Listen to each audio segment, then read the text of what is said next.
देश के 5 राज्यों में बर्ड फ्लू का आतंक पसरा हुआ है। हिमाचल प्रदेश, मध्य प्रदेश, केरल और राजस्थान के बाद अब हरियाणा में भी बर्ड फ्लू के मामलों की पुष्टि हो गई है। पिछले 10 दिनों में भारत के कई राज्यों में लाखों पक्षी मरे पाए गए, इनमें हजारों प्रवासी पक्षी भी थे। अब संक्रमण फैलने से रोकने के लिए कई और राज्य भी अलर्ट पर हैं।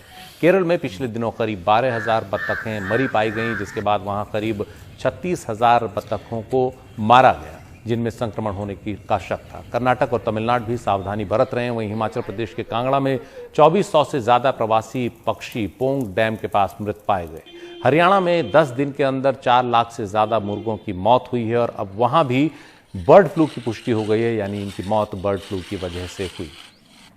और बर्ड फ्लू का खतरा है, इस वजह से राज्य सरकारें एक्शन में आ गई हैं। राजस्थान के 12, कोटा, झालावाड़ में बर्ड फ्लू के मामले सामने आए। पूरे राज्य में अलर्ट रखा गया है। मध्य प्रदेश के मंदसौर और इंदौर में बर्ड फ्लू के मामले सामने आए। कौवों की मौत हुई यहाँ पर। हिमाचल प्रदेश के कांगड़ा में पोंग डैम में प्रवासी पक्षी जो वाइल्ड गीज हैं वो मरे पाए गए। और केरल के कोट्टायम, अलपुड़ा में भी बत्तख जो है वो मरी पाई गई। और इधर हरियाणा में भी करीब 4 लाख बत्तखों की मौत हुई है। पंचकूला में बर्ड फ्लू के मामले सामने आए हैं और इसे देखते हुए आसपास के सभी राज्यों की सरकारें भी सतर्क हैं। दिल्ली में एक कंट्रोल रूम बनाया गया है इस पूरे मामले पर निगाह रखने के लिए। और हरियाणा के पंचकूला में मुर्गियों की जो संदिग्ध मौत हुई उससे मुर्गी पालक अब डरे हुए हैं। उन्हें डर है कि आगे भी उन्हें पोल्ट्री के कारोबार में नुकसान उठाना पड़ सकता है। हरियाणा सरकार के अलर्ट के बाद वहां पशुपालन विभाग की टीमों ने जांच के लिए मुर्गियों के सैंपल लेने का काम शुरू किया है। हरियाणा के पंचकुला जिले का बरवाला शहर, जो एशिया की दूसरी सबसे बड़ी मुर्गी पालन पट्टी कहलाता है और जहां 120 फार्म में रोजाना 1 करोड़ से ज्यादा अंडे होते हैं और 15,000 लोगों को रोजगार भी मिलता है। लेकिन पिछले कुछ दिनों से यहां के 10 फार्मों में 4 लाख से ज्यादा मुर्गियों की मौत हो गई है। लेकिन सुधीर अग्रवाल जैसे बड़े मुर्गी पालकों को हाल की इन मौतों का कारण बर्ड फ्लू नहीं लगता। ये एक्चुअली रानीखेत की प्रॉब्लम है, जो कि पोल्ट्री की बड़ी कॉमन डिजीज है और हर साल विंटर में ये आती है एक बार जरूर। तो इस बार क्या हुआ, जो वैक्सीनेशन इसके लिए हम करते थे वो इतनी इफेक्टिव नहीं हुई, उसका वायरस मोटेट हो गया था। तो वो जो वैक्सीन जो हमारे को चेंज करके मिली वो अभी लास्ट 20-25 डेज पहले हमारे को मिली है। वो अराउंड 10th को हमें मिली वो। उसके बाद वो वैक्सीन हमने अप्लाई कर दी। अब फार्मों पे बहुत रिलीफ है। उससे पहले थोड़ा बहुत जो डैमेज हो गया, जो नुकसान हो गया वो हो चुका है। अभी कुछ नहीं ऐसा है। लेकिन बरवाला से कारोबार करने वाले महबूब आलम जैसे इलाके के बहुत से अंडा व्यापारी जो असम और बिहार तक अंडे सप्लाई करते हैं, उन्हें डर है कि बर्ड फ्लू निकल आया तो उनका कारोबार चौपट हो जाएगा। बीमारी तो सर्दी में हर साल मुर्गी मरती है, कम बेसी कोई पहली बार नहीं ऐसी मुर्गी मरी, हर साल मुर्गी मरती है। लेकिन इसको ये नाम देना कि बर्ड फ्लू के लेकर मुर्गी मरा, ये गलत चीज है। बिजनेस में हम लोगों का बहुत ही असर पड़ा। हम लोग का भविष्य तो खतरा में आ चुका है। आगे पैसा आएगा कि ना आएगा, हम लोग को जो पास में माल है वो कस्टमर लेंगे नहीं ले, कच्चा चीज है, हम लोग ज्यादा दिन रोक भी नहीं सकते हैं। 90% अंडा उधार जाता है। गाड़ी पहुंचने के बाद लोग वहां माल बेच के पेमेंट देते हैं। एक तो एक तो आपका ये कोरोना से उभरने में इतना टाइम लगा, जब उभरे तो उसके बाद में अभी जाके ये नया एक अफवाह आ गया है। मुर्गियों के खून के नमूनों को राज्य पशुपालन विभाग ने जालंधर की रीजनल डिजीज डायग्नोसिस लेबोरेटरी भिजवाया है, लेकिन अभी तक रिपोर्ट नहीं आई है। हमने जालंधर अपने जोहार DDL लैब उन पे भेज दिया सैंपल्स और आज भी वहाँ पे टीम आई हुई है जो कि पोल्ट्री के पंचकुला के अंदर जो पोल्ट्री के सैंपल से लिए जा रहे हैं। जब तक कि कोई रिपोर्ट नहीं आती किसी प्रकार पे निश्चय पे पहुँचना बड़ा मुश्किल है। तक 4,30,000 के आसपास डेथ हो चुकी है। हमने स्पष्ट तौर पर कहा है कि जो फार्मर्स या जो लेबर्स जो फार्मर्स के ऊपर भी रहती है, अगर कोई डेड वेड मिलता है तो उनको सीधे हाथों से ना छुए, अपने ध्यान रखें। अंडे को उबाल के खाएँ पूरे। अगर वो मीट भी लेता है तो कंज्यूम करता है तो पूरा उसको बॉयल करके खाएं, हाफ कुक ना खाएं। हिमाचल प्रदेश के कांगड़ा जिले में 2700 प्रवासी पक्षियों की बर्ड फ्लू से मौत के बाद वहां पोल्ट्री उत्पादों पर पाबंदी लगा दी गई है। साथ ही पूरे हिमाचल प्रदेश, हरियाणा और जम्मू कश्मीर में अलर्ट जारी कर दिया गया है। पिछले कुछ हफ्तों में हरियाणा और पंजाब में कोविड के केसेस में कमी देखी गई, लेकिन अब बर्ड फ्लू एक नई चुनौती की तरह सामने आया है, जिसकी वजह से सेहत विभाग के जो कर्मचारी हैं वो अलर्ट मोड पर हैं। लेकिन इन सब के बीच जो सबसे बड़ी चिंता का विषय है वो है मुर्गी पालन करने वाले किसानों को, जिनका कहना है कि कोविड की वजह से उनके व्यापार को पहले ही धक्का लगा था और अब दोबारा से नए साल में बर्ड फ्लू की वजह से आगे भी उनके लिए कठिनाइयां ही होंगी। पंचकुला से मोहम्मद गजाली, एनडीटीवी इंडिया। ये बर्ड फ्लू क्या है, जिसे एवियन इन्फ्लुएंजा भी बोलते हैं, कैसे ये फैलता है, क्या इंसानों में भी इंसानों के जरिए ये फैल सकता है, इस सब पर विस्तार से जानकारी दे रही है हमारी सहयोगी सोनल। कोरोना की महामारी तो चल ही रही थी, उसके बीच में एक और बीमारी अब सामने आई है। ये बीमारी बहुत ही मिस्टीरियस तरीके से सामने आई है कि पता नहीं चल रहा है क्यों देश भर के अलग अलग हिस्सों में बर्ड्स मरी हुई पाई जा रही हैं।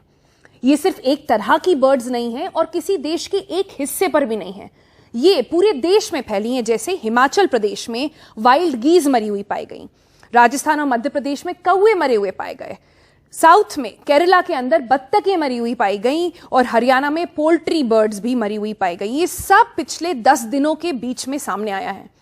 तो ये सारी जानकारी जब एक्सपर्ट्स के पास आई, उन्होंने इनकी सैंपलिंग कराई, इनके ऊपर टेस्ट हुआ और फिर पता चला इन्हें एवियन इन्फ्लुएंजा है, या कि मतलब इसका जनरल टर्म्स में बोला जाता है बर्ड फ्लू फैल चुका है। बर्ड फ्लू होता क्या है? ये एक तरह का वायरस होता है जिसे बोलते हैं इन्फ्लुएंजा टाइप ए वायरस। इसके बहुत सारे स्ट्रेन होते हैं, कई बार ये बहुत डेडली हो जाता है, कई बार काफ़ी आराम से भी निकल जाता है। आखिरी बार इंडिया में जब इतना बड़ा बर्ड फ्लू फैला था वो था 2006।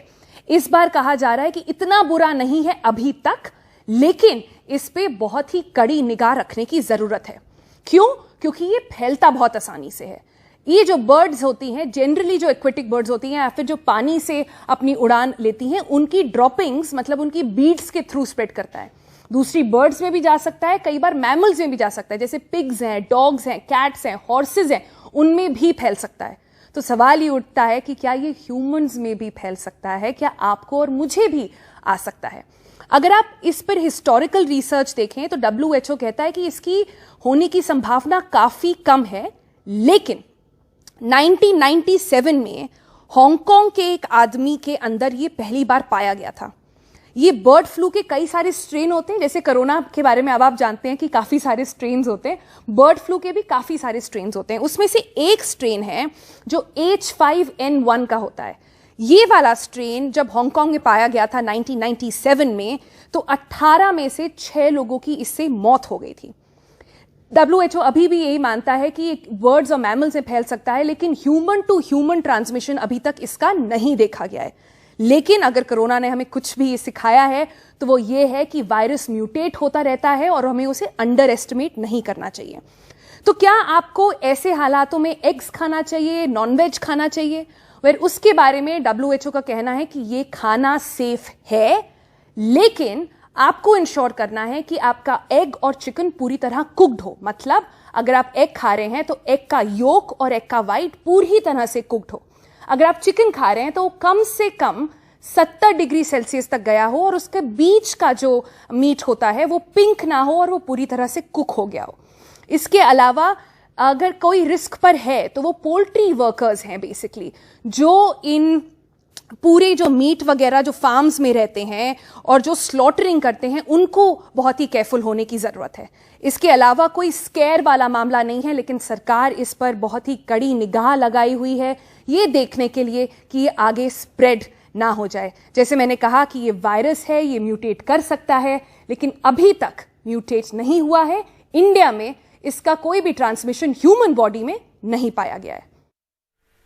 और अब खबर पंजाब से। 9 महीने बाद पंजाब में आज से 5वीं से 12वीं तक के स्कूल खोल दिए गए हैं। उधर कर्नाटक में नए साल में स्कूल खुलने के बाद 50 शिक्षक और कई बच्चे संक्रमित पाए गए हैं। पंजाब से जानकारी दे रहे हैं हमारे सहयोगी मोहम्मद गजाली। पंजाब के शिक्षा मंत्री ने कल ये अनाउंस किया कि ये घोषणा की है कि पेरेंट्स और एजुकेशन डिपार्टमेंट के अधिकारियों से फीडबैक के बेसिस पर स्कूल को खोला जा रहा है। आज से पंजाब में 5वीं कक्षा से लेकर 12वीं कक्षा तक स्कूल्स खोल दिए गए हैं। हालांकि 9वीं से 12वीं तक के क्लासेस जो है सरकारी स्कूलों में अक्टूबर के महीने से चल रहे थे, लेकिन अब 5वीं कक्षा से क्लासेस शुरू हो चुके हैं, आज से शुरू किए गए हैं। और शिक्षा मंत्री का कहना था कि यह निर्णय इसलिए लिया गया क्योंकि कई बच्चे, कई अभिभावक और शिक्षा महकमे के और अधिकारियों से ये फीडबैक मिला था कि बच्चों को फाइनल एग्ज़ाम्स होने वाले हैं और इस वजह से बच्चे चाह रहे हैं कि उनकी रिवीजन क्लासेस हों, इसलिए स्कूल खोल दिए गए हैं। अब इन SOPs जो जारी किया है एजुकेशन डिपार्टमेंट में, उसमें ये बात कही गई है कि बच्चों से एक कॉन्सेंट लेटर लिया जाए। कॉन्सेंट लेटर जो अभिभावक ये लिख के देते हैं कि हम अपने बच्चों को स्कूल भेजना चाहते हैं, उस लेटर को के रिसीव होने के बाद ही बच्चों को स्कूल में आने देना चाहिए या दिया जाता है। लेकिन क्योंकि आज पहला दिन है और स्कूल खुलने की जो नोटिफिकेशन है या जो सूचना है वो देर शाम आई है, इसलिए आज कई स्कूलों में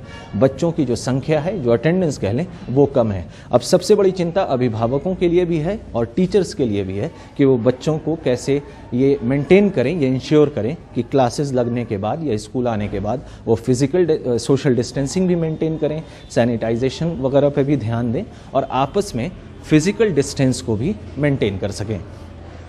मोहाली से मोहम्मद गजाली, NDTV इंडिया।